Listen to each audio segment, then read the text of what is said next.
இன்று ஒரு புதிய தொடக்கம். கடந்த நாட்களில் உங்களுக்கு எதிராக போராடிய சூழ்நிலைகள் இருந்ததா? மன அழுத்தம், மனிதர்களின் எதிர்ப்பு, தோல்வியின் பயம். ஏசாயா 54 ஒரு வாக்குறுதி தருகிறது. உனக்கு விரோதமாக உருவாக்கப்படும் எந்த ஆயுதமும் பலிக்காது. இந்த அதிகாரத்தை முழுவதும் அமைதியாக கேளுங்கள். இந்த நாள் உங்கள் வாழ்க்கையில் புதிய தொடக்கமாகட்டும். இப்போது நாம் ஏசாயா 54 ஒன்றாக வாசித்து ஆசீர்வாதத்தை பெறுவோம். பிள்ளை பெறாத மலடியே, மகிழ்ந்து பாடு. கர்ப்ப வேதனை படாதவளே, கெம்பீரமாய் பாடி ஆனந்த சத்தமிடு. வாழ்க்கைப்பட்டவளுடைய பிள்ளைகளை பார்க்கிலும் அநாத ஸ்திரீயினுடைய பிள்ளைகள் அதிகம் என்று கர்த்தர் சொல்லுகிறார்.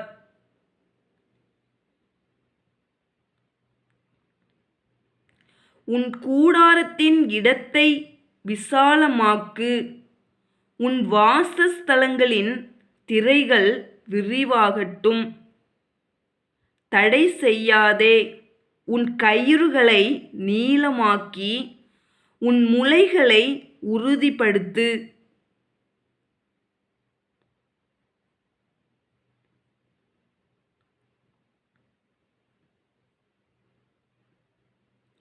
நீ வலது புறத்திலும் இடது புறத்திலும் இடங்கொண்டு பெருகுவாய்.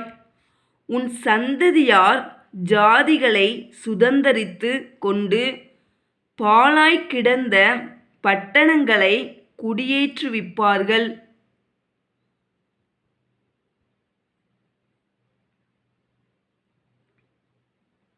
பயப்படாதே, நீ வெட்கப்படுவதில்லை. நாணாதே, நீ லജ്ஜையடைவதில்லை. உன் வாலிபத்தின் வெட்கத்தை நீ மறந்து உன் விதவையிருப்பின் நிந்தையை இனி நினையாதிருப்பாய்.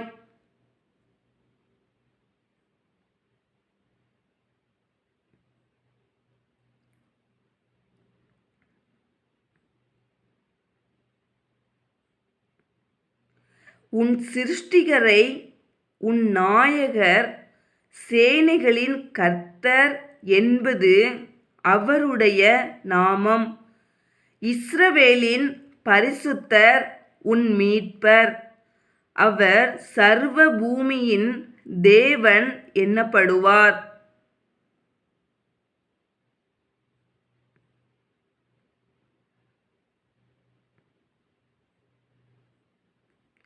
கைவிடப்பட்டு மனம் நொந்தவளான ஸ்திரீயைப் போலவும் இளம்பிராயத்தில் விவாகம் செய்து தள்ளப்பட்ட மனைவியைப் போலவும் இருக்கிற உன்னை கர்த்தர் அழைத்தார் என்று உன் தேவன் சொல்லுகிறார்.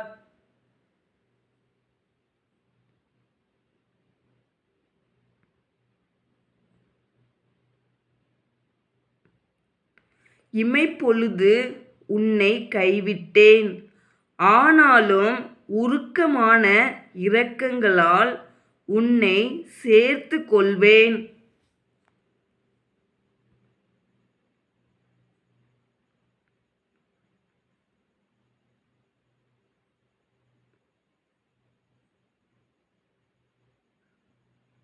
அற்ப காலம் மூண்ட கோபத்தினால் என் முகத்தை இமைப்பொழுது உனக்கு மறைத்தேன். ஆனாலும் நித்திய கிருபையுடன் உனக்கு இரங்குவேன் என்று கர்த்தராகிய உன் மீட்பர் சொல்லுகிறார்.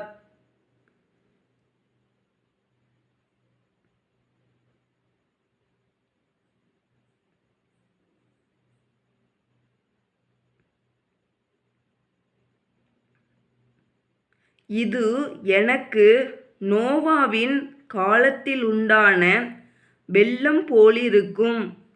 நோவாவின் காலத்தில் உண்டான வெள்ளம் இனி பூமியின் மேல் புரண்டு வருவதில்லை என்று நான் ஆணையிட்டது போல உன்மேல் நான் கோபம் கொள்வதில்லை என்றும் உன்னை நான் கடிந்து கொள்வதில்லை என்றும் ஆணையிட்டேன்.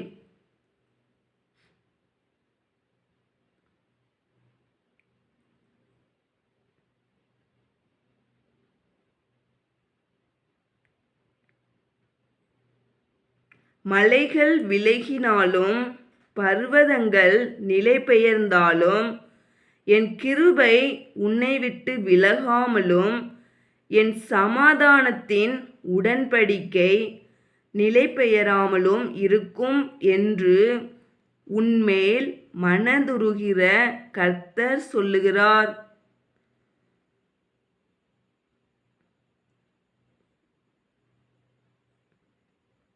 சிறுமைப்பட்டவளே, பெருங்காற்றில் அடிபட்டவளே, தேற்றரவற்றவளே, இதோ நான் உன் கல்லுகளை பிரகாசிக்கும்படி வைத்து நீல இரத்தினங்களை உன் அஸ்திபாரமாக்கி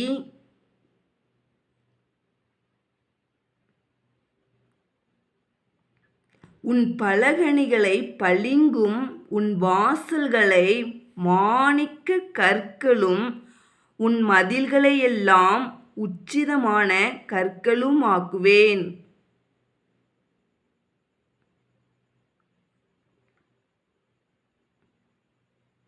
உன் பிள்ளைகள் எல்லாரும் கர்த்தரால் போதிக்கப்பட்டிருப்பார்கள். உன் பிள்ளைகளுடைய சமாதானம் பெரிதாயிருக்கும்.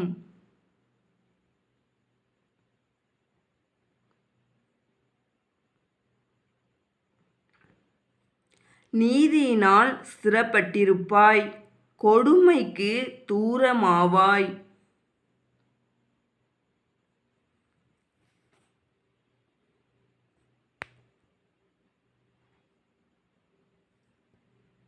பயமில்லாதிருப்பாய், திகிலுக்கு தூரமாவாய், அது உன்னை அணுகுவதில்லை.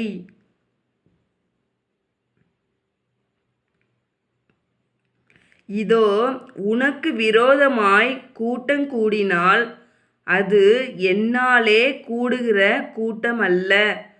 எவர்கள் உனக்கு விரோதமாய் கூடுகிறார்களோ அவர்கள் உன் பட்சத்தில் வருவார்கள்.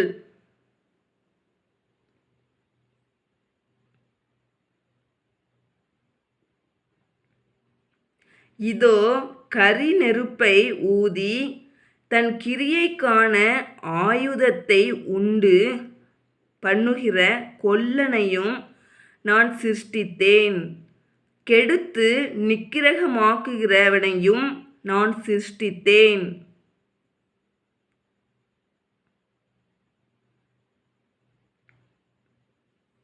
உனக்கு விரோதமாய் உருவாக்கப்படும் எந்த ஆயுதமும் வாய்க்காதே போம். உனக்கு விரோதமாய் நியாயத்தில் எழும்பும் எந்த நாவையும் நீ குற்றப்படுத்துவாய். இது கர்த்தருடைய ஊழியக்காரரின் சுதந்திரமும் என்னால் உண்டான அவர்களுடைய நீதியுமாயிருக்கிறதென்று கர்த்தர் சொல்லுகிறார்.